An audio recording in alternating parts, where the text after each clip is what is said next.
So today we have this fantastic panel, and I would like to thank you guys because we work a lot on it. We exchange a lot of emails. We prepared yesterday this panel, and we have just in front of you very motivated people regarding accessibility, disability policy. This is the topic today. So let me introduce you first. Abigail Hirsch, which is she is an artist. She's curator. She's also museum educator and expert in accessibility. She has you worked with Royal Academy in London and with DNA, so we'll discuss that later on. Trish Wheatley, so you are CEO of Disability Arts Online, which is a website to promote disabled artists. And finally, Thomas Bastien, coming from Montreal, Museum of Fine Arts. You are Director of Education and Wellness.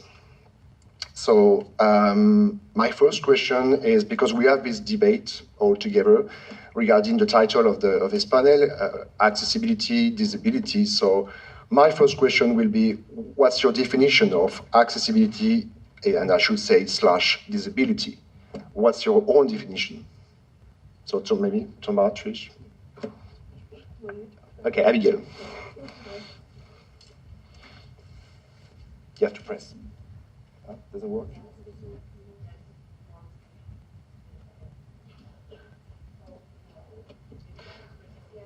Yeah.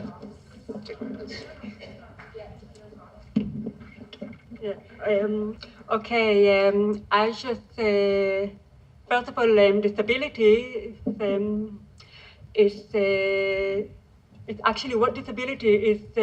It's caused by all the barriers that in the museum, the physical barriers, sensory or intellectual, that they actually disable the person, because our museum, it was built as if everyone is the same or normal.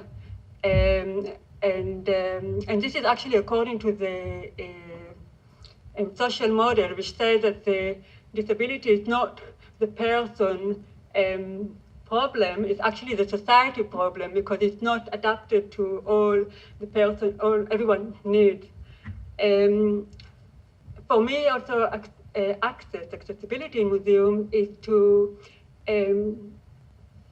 is where visitors have the possibility to actively engage in the museum experience and dialogue in an equal way like everyone else, without putting any extra effort or extra money or extra time.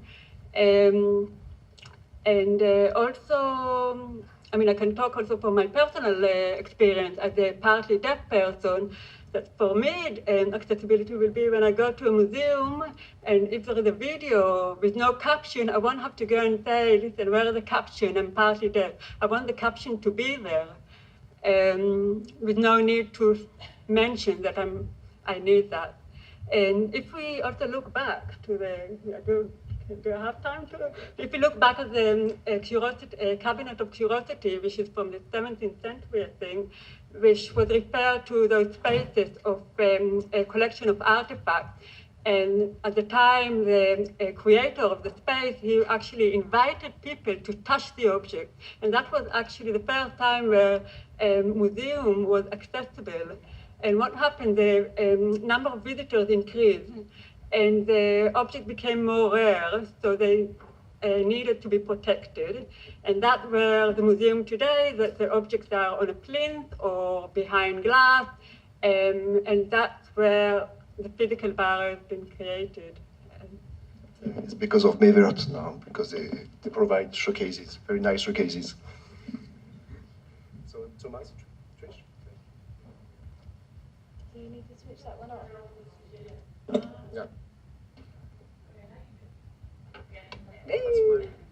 Hello, it's working, excellent.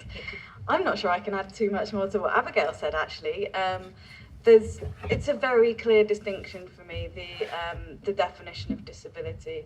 It's separate from impairment and the condition that an individual has.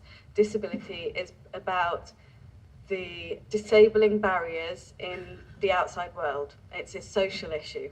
So it's about physical barriers, institutional, attitudinal, and increasingly digital.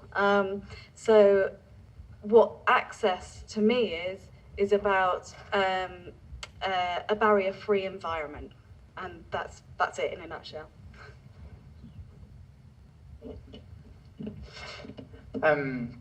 I completely agree with all of you, and on the other side, I think that when we talk about disabilities, it has to come from someone. Someone tells you you're disabled to do something. And for example, about gay people in the world, you have parts in the world where gay people are considered as disabled. If you talk about autism, you have some countries where people living with autism are considered as people disabled. So, for example, and me, in my opinion also, I'm an engineer, agricultural engineer, and when I come to a museum, I'm a disabled people. Because people believe that I don't have any knowledge. This is not an art knowledge. I have knowledge, but this is not their knowledge. So when it comes to disability, I think that it comes from power. And who is decided the power that you can have in our museums. So to come back, in the question about this type of power, in our museum at the moment, I think that a lot of power comes from people who have insight about art history, and so on. And I think that this is the type of disability that we are seeing in our museum, because if you don't know anything about art, or if you don't know anything about art history, you won't be able to get the access to the museum.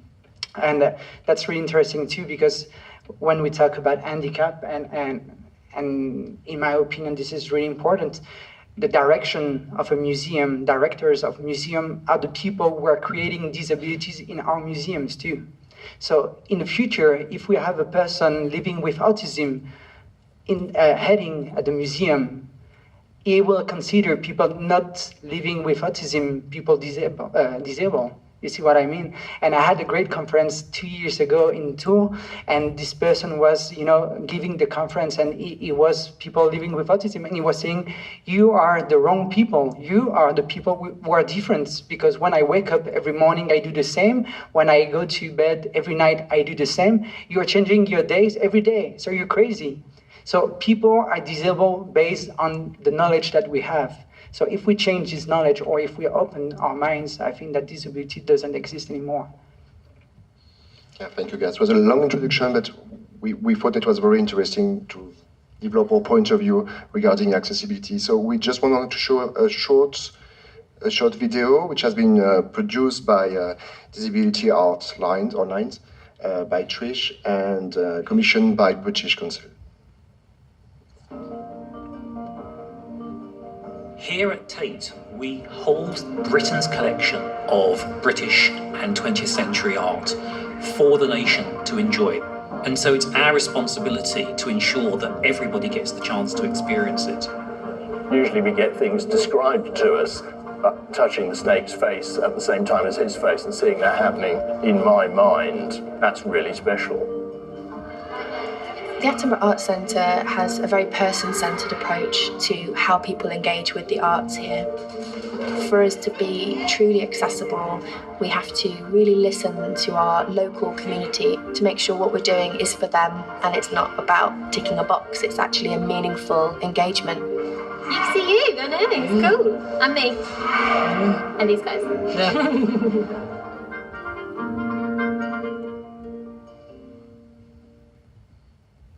So my second question, maybe for Trish, is: did you notice, or noticed any changes, any awareness from the cultural institution regarding disability policy or disability project, as we just saw on the video?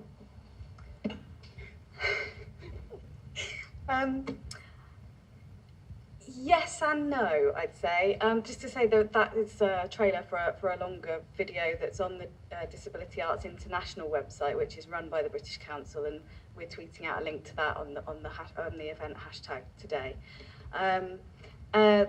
Certainly, as one of the UK's biggest cultural institutions, the British Council has really taken on board access and championing the work of this professional disabled artists as well, and taking it out into the world to have those conversations with other countries as well. Back home, other organisations are doing a good job because they have to. We have laws in place in our country to ensure that everybody is able to access public buildings, and we also have a funding system that prioritises a focus on diversity. So with museums coming into the fold with the Arts Council England, we've definitely got a sort of reporting structure against funding to make sure that we're being more inclusive. On the ground, I would say that some institutions are doing really well, and it's due to individuals within those institutions who are real champions for access. But unfortunately, I think there's not enough being done to make sure that access is being given priority on an organisational level. So when those individuals move on, a lot of the time that knowledge just dissipates with them going. So yeah, I think there's on one level we're doing okay, on another level we could be doing much better. Maybe we can discuss the legal point about the law, about the effect of the different law in different countries that make some progress. For sure, yeah, we were talking about it the other day because the Disability Discrimination Act came in 1994, and then another law came in the 2000s in the UK to ensure that reasonable adjustments were made to public buildings to ensure that there's physical access, but also attitudinal and institutional access to those buildings. So there were funds set up to help make this happen, and now since that has dropped away, I'd say maybe there's a little bit of falling behind happening in the UK, whereas in France I understand that a similar law came in 2-3 years ago, which means that they're enabled to harness technology to be able to make that access, whereas maybe we're a little bit behind because we haven't been able to adopt that technology because we don't have the funding to keep going and keep developing. Abigail, you want to share something on it? Because you have that collaboration with different museums, so did you feel some changes? Well, I feel like there is more awareness, especially in the service, the customer service, and also I feel there's more passion to expand the program and include more audiences and audiences with disabilities. As you said before, but it still does come as a second priority. And also just another thing, from my experience of working on an education program within the museum, I found that there's more awareness also within the public, the visitors, the general public that come to visit. When they, in the past, when they saw us delivering a program in the gallery, they didn't really like it. They weren't really happy of having a group or a child that's expressing his happiness, with a loud voice.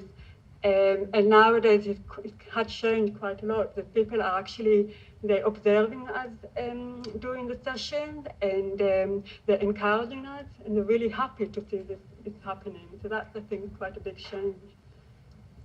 So I have the same question for you, but a second one, which is it a challenge internally to develop this kind of policy in your museum?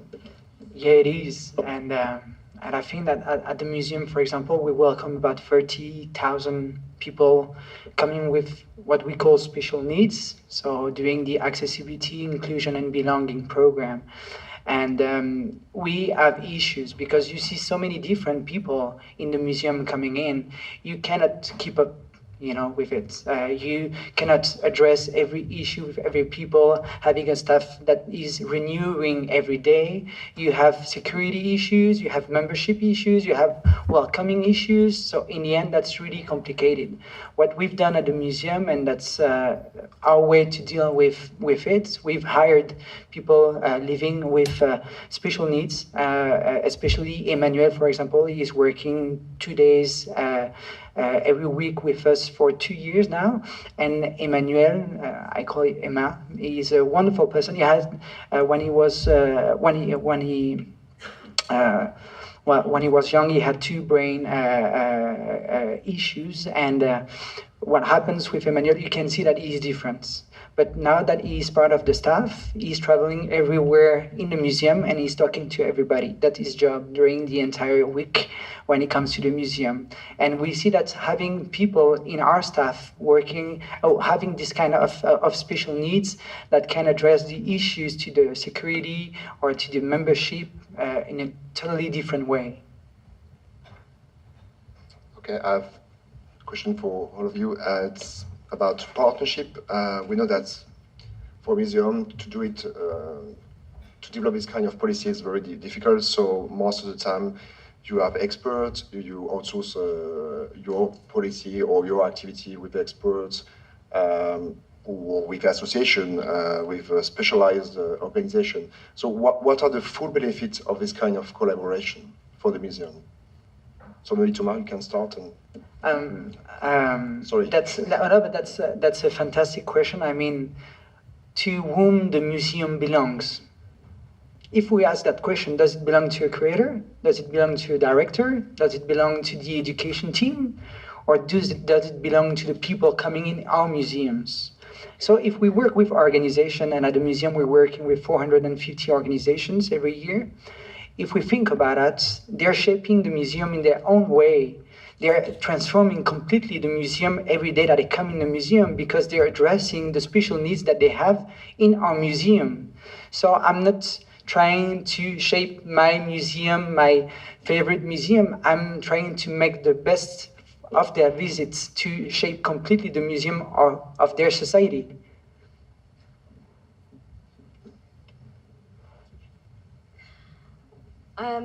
What I'd like to invite people to do here is work with disabled people. So there's an option maybe to go to a big national disability charity that's run by non-disabled people in a charitable way for large groups of disabled people. But actually, if you go to the smaller, empowered organisations that have disabled people on their boards, disabled people in leadership positions, they're experts by experience. They know what they're talking about it because they live and breathe it every day. And they're more empowered to be able to give really good advice. They're more authentic and they're more politicized, which will result in real access. They know the legal stuff because they have to campaign for their rights to access things all the time. And I think what that does is it results in a genuine engagement. It will create ongoing relationships with people. And it gives access to an amazingly creative group of people. Disabled people have to be creative on a daily basis just to get out in the world and live everyday life. And to be able to harness that creativity for your organisation is a really big opportunity. They also bring their own crowd. If you work with disabled people, they'll bring their mates too.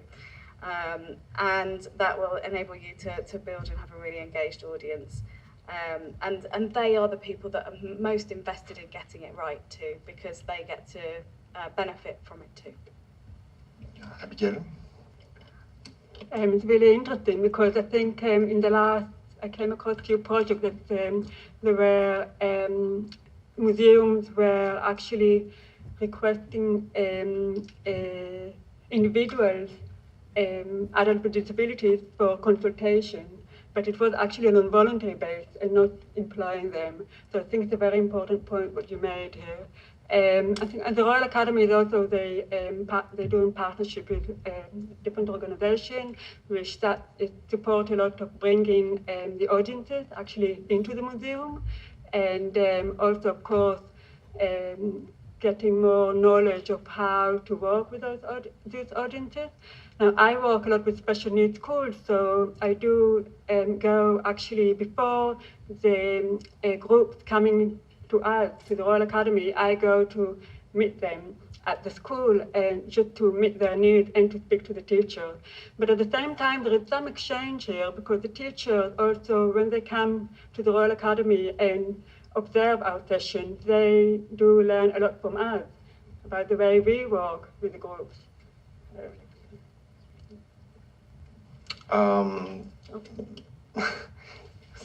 That's simple. Maybe you could, Trish and Abigail, maybe you could share with us an example of project you have experimented, and maybe you can share with us the benefit or your feedback. Okay, so I need to give a little bit of context here so that you can understand the project. Disability Arts Online is a disability-led arts organisation, and we work to critique and chronicle and support professional disabled artists because they face barriers in mainstream arts, accessing mainstream arts opportunities. And there was a disability arts movement in the UK that came about in parallel with the disability rights movement, so it's wrapped up in the politics. And all of that art has been completely left out of any art history narratives that we have. So it was decided by our community, the disability arts community, to build our own national disability arts collection and archive, which is funded by Arts Council and Heritage Lottery Fund, among others. This is a very new project, although it's been very long kind of in the making. And it launches next month at the House of Lords, and it's going to be a digital archive freely available online, and also there's a repository at Buckinghamshire New University as well, where people can go and access the objects, and there's a small display gallery area. So this project needs to be exemplary in terms of access. And we were engaged with the National Disability Arts Collection and Archive to run a project that would create audio description for some of the objects there. So this was also, although it needs to be exemplary, it's also an opportunity for us to experiment. We want to innovate new ways to do audio description. And we recognise that some people with visual impairments like a very straight, sort of very factual audio description that just tells them exactly what the object looks like and is. And then there's others who prefer a more creative interpretation. So we set up two strands to our audio description. The first one is based on the well-known phrase, a picture tells 1,000 words. So we've decided to create 1,000-word essays about the picture or the object. So the first 200 words is that straight audio description, and then people can switch off if they like, and they don't need to listen to the rest. But the other 800 words provide some contextual information and a bit of history and context about when the object was made or when the artwork was made and why. The second strand is really enjoyable to listen to. I've been listening to it this morning because it's only just come back from the studio. Again, we did these straight 200-word audio descriptions, but then we went out into the disability arts community, worked with a blind journalist to interview people, either the artists that created the works or people who were around at the time who were really impacted by protest banners and T-shirts with slogans on and things like that. And so we've got this really rich audio history of the disability arts movement. So that's just two ways, and they'll be available on headsets within the gallery space at Bucks New University, and they'll also be all available online freely for people accessing the catalogue as well. So hopefully that kind of more engaged audio description will also be of benefit to people who find it difficult to access the written word, for example. So the budget used on audio description also applies to a much wider audience. So, Abigail, you want to share our experience with DNA? Yeah, there should be some slides. Yes. No, it's coming. Well, part of my specialty is actually working with the more complex needs audiences and developing multisensory resources and multisensory sessions. And one of the commissions I had, it was from the Victoria and Albert Museum, developing their first sensory backpack aimed at visually impaired visitors and their families. The backpack is actually is for the family to come and take the backpack and just walk independently in the gallery. The backpack was for the ceramic gallery. And in the backpack, you can show, there is a booklet which is telling the story. Actually, they just told me to go into the gallery and to choose whether I want to work on one object or on the whole gallery. And I decided to start with an object which is a flower pyramid, and it was created. It's made out of ceramic, and it's created in the Netherlands, but it was inspired by the Chinese porcelain. So I decided from this object to take the audience into a journey from the Netherlands, from China to the Netherlands, but also through the ceramic galleries. In the backpack, there are 5 small bags, and each bag has got some multisensory objects. The story gives them also some, there are some questions and some activities. Here, for example, you can see this the second bag, and they have it's actually the second bag focusing on the physical journey from China to the Netherlands, which was, that's how they imported or exported the Chinese porcelain by sea, by ships. So here you have a long stick, which is a rain stick. So it encourages the young people to move the stick as the wave and to hear the sound of the water. And with this you have the Chinese element of the fan and the silk scarf, and the Dutch, the cloaks. And the cloaks were They were very important for me, as it gave an opportunity for, especially for blind visitors, to sense the space, because we encourage actually the visitors to wear those cloaks and to walk in the gallery. So they actually can make the sound and sense the space by creating the sound.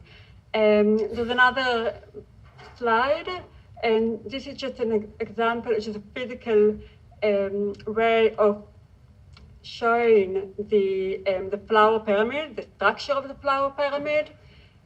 I think there is another slide. And this was actually the last bag in the backpack, which was focusing on the decoration of the vases. The flower pyramid is a flower vase. And here they have an opportunity to feel the different brushes and to create their own vase with a magnetic, tactile magnetic chain on a magnetic board, so they can actually feel it.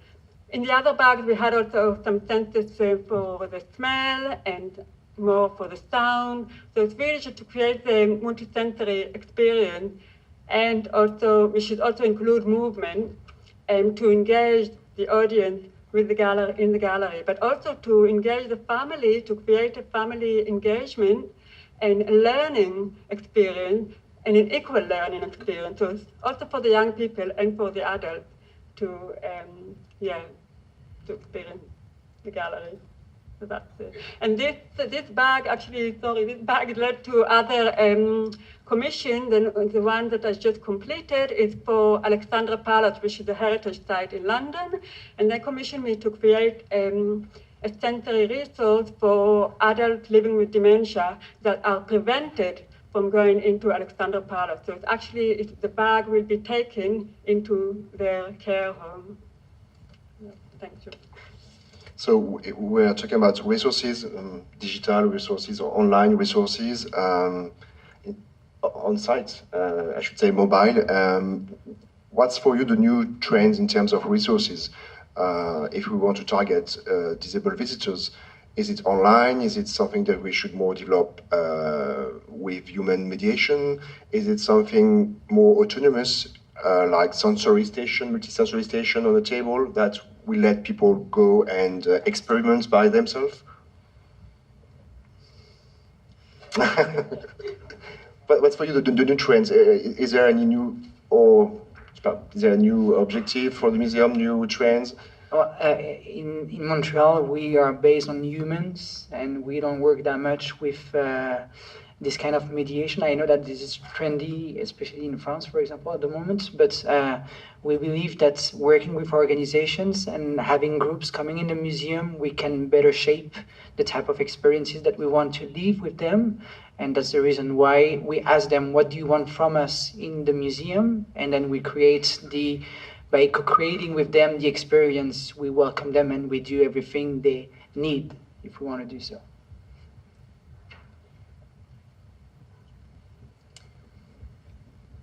I guess I don't have enough of an overview of the sector to really identify existing trends, but I'd like there to be a new one. So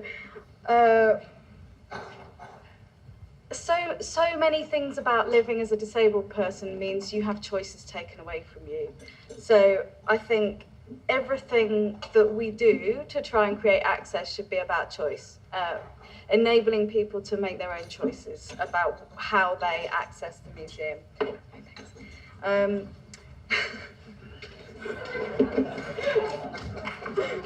That's really nice. What else was I going to say? Choices. It's a question of choice and accessibility. So, yeah, I wanted to talk about before people get to the door of the museum, there's a whole level of engagement and access that needs to be provided. So I'd really encourage people to look at the technology you're using already and check out what the access functions are and if you're actually using them already, like image descriptions on Twitter. Do you know they exist? Are you using them? You can stick image descriptions into Instagram comments and text anyway. And one of the most important things I've learned from working directly with artists as a producer and as an access support worker is the importance of being able to lay an energy trail before you get to a venue. So videos of from where the accessible parking is to the correct route to the door, whether that's the front door, which is highly unlikely for a lot of institutions, but the accessible door, and routes around the building, what you're going to expect. Are different dietary requirements catered for in your cafe? All of that kind of thing enables people to invest. If they know it before they get there, they can invest more of their energy in actually experiencing the exhibit or the museum. So yeah, it's about information giving, really. It's not rocket science. Okay, thank you guys. Thank you for the coffee and the tea. We are on time. One last question, it should be your key messages or your key learning after what we said. I know it's a very, very wide subject. As we said before, we spent 2 hours just between us discussing about this half an hour discussion. And so just give us your key message, or Abigail? Well, first of all, we need to remember what museums are for. I mean, museums are for people. They're not only about collections and telling stories. They are for the people. And I think it's very important for museums really to try to put themselves in the audience's shoes, and just to really try to, see from the other side. Museums tend to, from my experience, museums tend to think really more about the aesthetic and not so much about the social, because museum is about social engagement as well as engaging with the artifacts. And I think also we need to remember museums are mostly based on the sense of vision, and which is that exclude a lot of audiences. So it's really important for us it's really important for us to incorporate more, to incorporate senses as well as choice, to give a choice for the audiences because this is actually accessibility, given a choice. Giving the choice. Giving the choice. Doesn't work.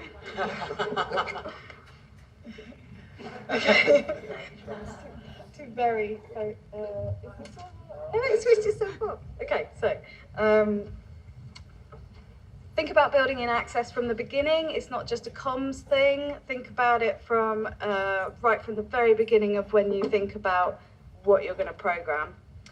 And as part of that, actually working with disabled people to interpret a collection can provide new frameworks and new ways into hidden histories about disabled people that really have, they've just not been told. They're really hidden stories that need to be told.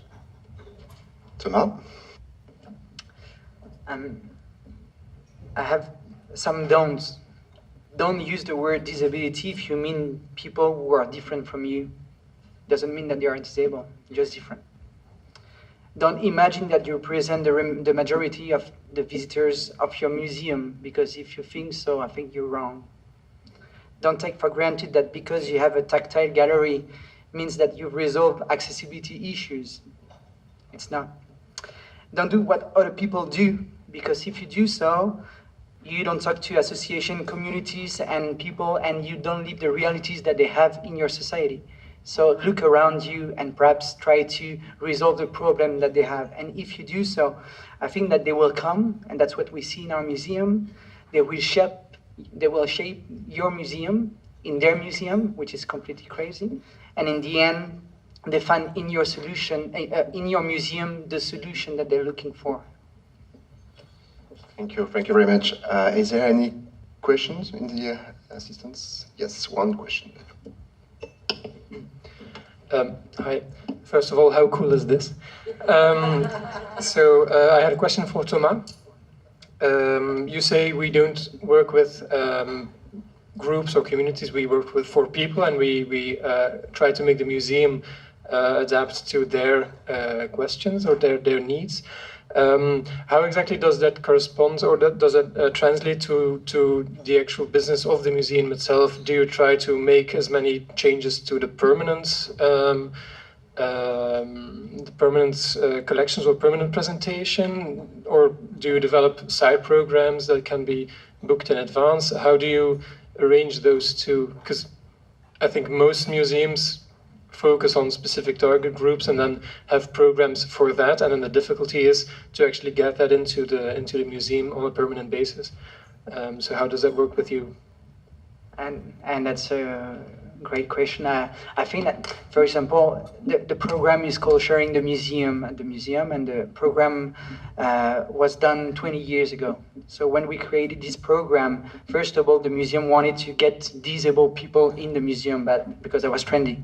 So they were looking for people. They were, picking people, and letting them come in the museum. And what we see is that after building the relation and building trust, now we are considered as a solution. So they come to the museum, they ask for help, and we don't do any, cold call, as we call that. We don't call them anymore. They just contact us. So every week we receive that.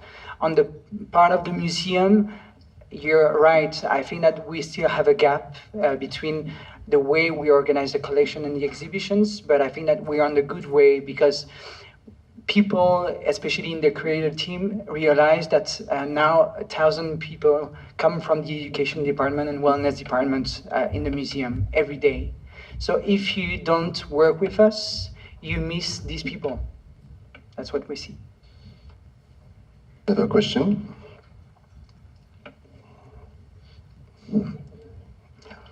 Hi, I just want to say I'm a really big fan of what you guys are doing, and I think it's incredible. So in the video, there was something said about not checking a box off, and I absolutely agree that these efforts are being run by individuals who are really passionate. Do you have any suggestions for how to relay that passion to the larger group within the museum, so they start caring about these issues and making it part of everyday thinking? In the UK, the Creative Case for Diversity, which is an approach that the Arts Council actually started has been really helpful for us. So, you know, there's a legal case, obviously, there's a business case in that disabled people will come with other people who are going to spend money in your institution. But I think the creative case is really interesting because it's about recognising the value that different perspectives brings to your organisation. So it's a great way of making the argument for recruiting more disabled people into your workforce, or recruiting disabled curators to actually run an exhibition. And I think, yeah, it's that case for diversity. From diversity comes from different perspectives on humanity that we should all be listening to and engaging with. And I think that your job is essential in this battle, because you're on social platforms, so you're the voice, you know, of our museum on social platforms, and I see also the role. But I think that what you're doing is great because you can share these ideas and you can share these activities with other people.